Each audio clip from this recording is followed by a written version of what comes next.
Imagine, if you will, a modern nation.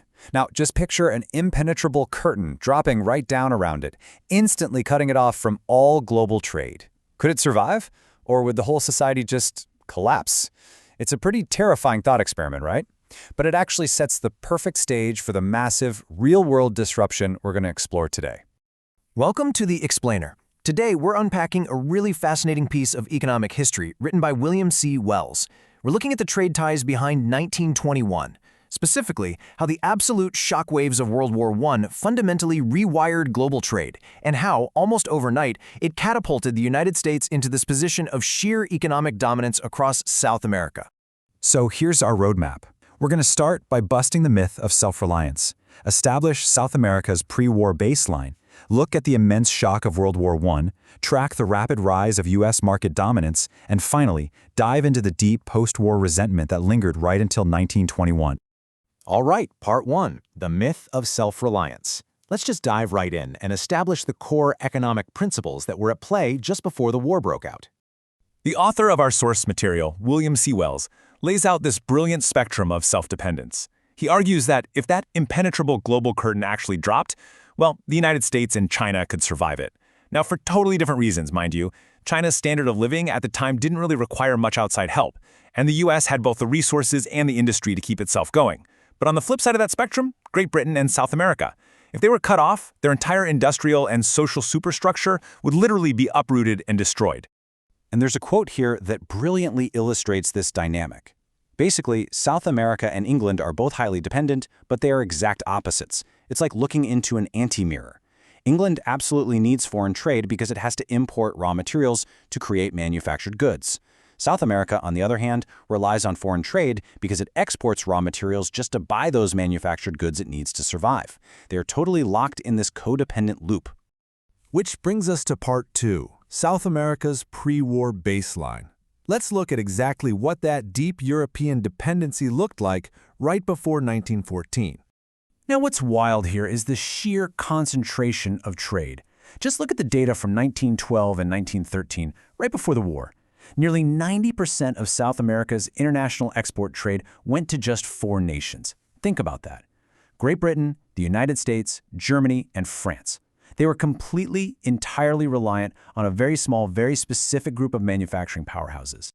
So the crucial point to understand is this. Outside of some local food supplies, South America had to draw basically all its necessary supplies from the exact same countries it sold its raw produce to. We're talking machinery, tools, railway supplies, hardware, you name it. As the source notes, South America couldn't simply improvise these thousands of articles of modern civilization. They absolutely had to import them, no way around it. And that takes us to part 3, the World War I shock. This is the catalyst of our whole narrative today, a massive global stress test on this incredibly fragile system. Let's follow the timeline here. We've seen that deep European dependency in 1912 and 1913.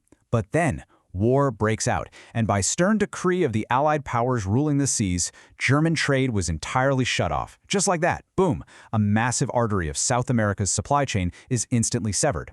On top of that, imports from France and England just plummeted because those nations had to divert all their resources into a life and death struggle. If this trade stoppage had been absolute, the stakes would have been, frankly, apocalyptic.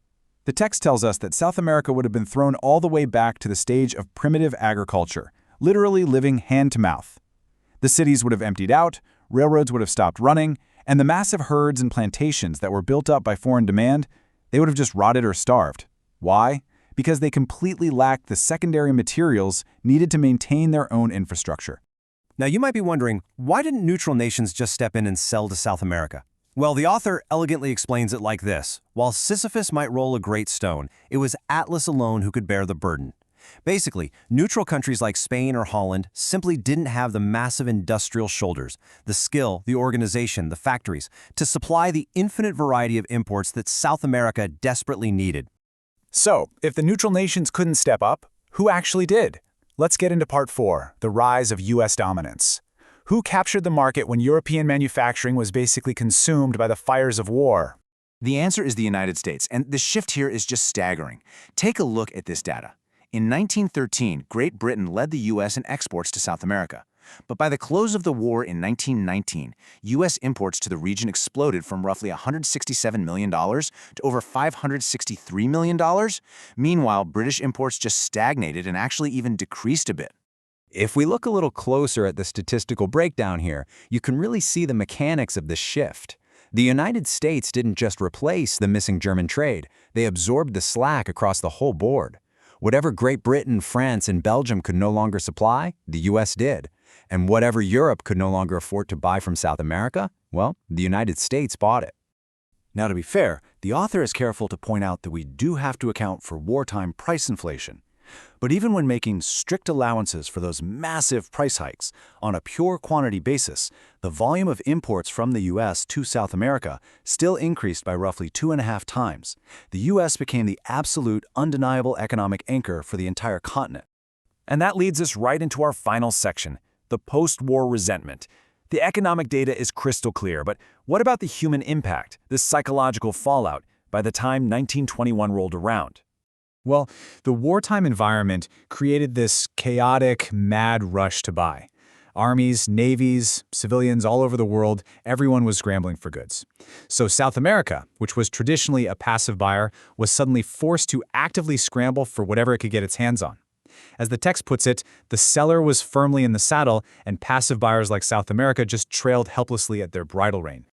This whole dynamic created two incredibly conflicting viewpoints. Up in the north, manufacturing centers viewed this as a massive opening. Their perspective was basically, now is our opportunity. But from the southern perspective, this felt like extreme price gouging.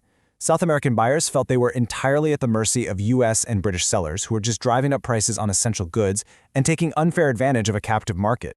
And this resentment was deep. It was palpable.